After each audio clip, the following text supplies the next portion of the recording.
अस्सलाम वालेकुम वरहमतुल्लाहि वबरकातुहू। स्टूडेंट्स, आज है यूनिट नंबर 1 में लेक्चर नंबर 6 और आज के इस लेक्चर में हम इन 3 लॉस को डिस्कस करेंगे। नंबर फर्स्ट है multiplication law for independent event, number second है कंडीशनल प्रोबेबिलिटी और नंबर थर्ड है multiplication law for dependent event.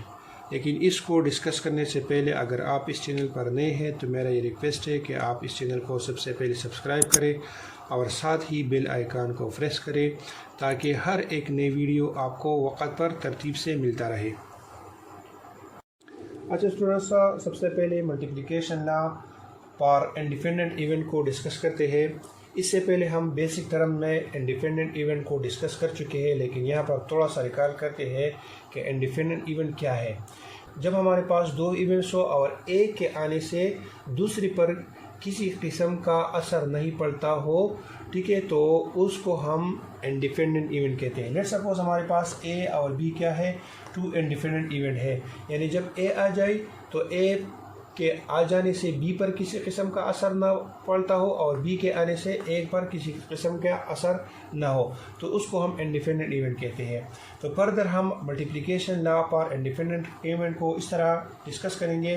Probability of A and B is equal to probability of A intersection B is equal to probability of A and to probability of B. यानी जब हम question में multiplication law को पहचानेंगे तो हम and यानी 2 outcomes 2 events के दरमियान जब एंड आ जाए तो इस एंड से हम उसकी पहचान करेंगे, ठीक है। और एंड को हम फर्दर क्या करेंगे, इंटरसेक्शन में चेंज करेंगे और इंटरसेक्शन को फर्दर हम मल्टीप्लिकेशन में चेंज करेंगे, ठीक है। इससे पहले हम एडिशन लॉ को पढ़ चुके थे। तो एडिशन लॉ में यहाँ पर आर था तो यहाँ पर हम यूनियन यूज़ करते थे और यहाँ पर हम प्लस यूज़ करते थे। लेकिन यहाँ पर एंड है और यहाँ पर इंटरसेक्शन होगा और यहाँ पर क्या होगा, मल्टीप्लिकेशन होगा, ठीक है। तो ये हमारे पास मल्टीप्लिकेशन है। अब इसको प्रूव करते हैं। लेट्स सपोज ये हमारे पास एक वेन डायग्राम है, इसमें एक ए इवेंट है और दूसरा बी इवेंट है। इस ए इवेंट में जो टोटल आउटकम्स है, टोटल एलिमेंट्स है, उसको स्मॉल एन से डिनोट करते हैं और बी के जितने टोटल आउटकम्स है, टोटल एलिमेंट्स है, उसको हम एन कैपिटल एन से डिनोट करते हैं। और ए में जितने फेवरेबल जिसमें हम इंटरेस्टेड है उस एलिमेंट या उस आउटकम को हम स्मॉल एम से डिनोट करते हैं और बी में जिसमें हम इंटरेस्टेड है, जो एलिमेंट्स है, जो आउटकम है, उसको हम कैपिटल एम से डिनोट करते हैं। तो अब इसको m बाई n लिख सकते हैं और इसको m बाई n लिख सकते हैं। तो ये हमारे पास m बाई n हो गया, तो ये हमारे पास प्रोबेबिलिटी ऑफ a हो गया। ये हमारे पास m बाई n हो गया, तो ये हमारे पास प्रोबेबिलिटी ऑफ b हो गया। अब यहाँ पर इन दोनों का इंटरसेक्शन लेते हैं। तो इंटरसेक्शन का क्या मतलब है कि दोनों को हम आपस में मल्टीप्लाई करेंगे, ठीक है। तो यहाँ पर हम इंटरसेक्शन लेंगे तो ये m से हम मल्टीप्लाई करेंगे और n को n से मल्टीप्लाई करेंगे, ठीक है। तो ये m मल्टीप्लाई बाई n आ गया और ये n मल्टीप्लाई बाई n आ गया। अब इसको हम m बाई n लिख सकते हैं और इसको m बाई n लिख सकते हैं, ठीक है। तो अब ये चीज़ हमारे पास प्रोबेबिलिटी ऑफ ए के इक्वल है और ये चीज़ हमारे पास प्रोबेबिलिटी ऑफ बी के इक्वल है। तो यहाँ पर हम प्रोबेबिलिटी ऑफ ए और प्रोबेबिलिटी ऑफ बी को लिखेंगे, ठीक है। जब आप मल्टीप्लिकेशन लॉ पर क्वेश्चन करेंगे तो इसकी पहचान क्या है, 2 इवेंट्स के दरमियान एंड है। जब एंड आ जाए तो आपने मल्टीप्लिकेशन लॉ को यूज़ करना है, ठीक है। और जब इंडिपेंडेंट हो तो probability of A and to probability of B, यानी दोनों इवेंट्स के प्रोबेबिलिटी को आपस में मल्टीप्लाई करें तो इससे आंसर आ जाएगा, ठीक है। अच्छा स्टूडेंट्स, अब आते हैं क्वेश्चन की तरफ। Multiplication law for independent event के लिए एक क्वेश्चन करते हैं। क्वेश्चन नंबर 19 है। इसमें एक कहते हैं कि हमारे पास एक बैग है और उस बैग में 4 रेड बाल्स है और 6 ग्रीन बाल्स है, ठीक है। तो टोटल बन जाते हैं 10 बाल्स। अब इन 10 बाल्स में से हमने 2 बाल्स को सेलेक्ट करना है, ठीक है। तो क्या प्रोबेबिलिटी है कि वो दोनों बाल क्या आ जाए, ग्रीन आ जाए। लेकिन ये दोनों हम इकट्ठे सेलेक्ट नहीं करते, हम एक सेलेक्ट करते हैं और उसे वापस रखते हैं, फिर दूसरा सेलेक्ट करते हैं, ठीक है। तो यहाँ पर इंडिपेंडेंसी पैदा हो गई, ठीक है, क्योंकि जब हम एक बाल को सेलेक्ट करते हैं, ठीक है, तो हमारे पास 9 बाल रह जाते हैं, समझ में आ गई। लेकिन इसको वापस रखते हैं तो फिर क्या बन जाता है, फिर ही 10 होते हैं और फिर ही 10 से हम एक बाल को सेलेक्ट करते हैं। तो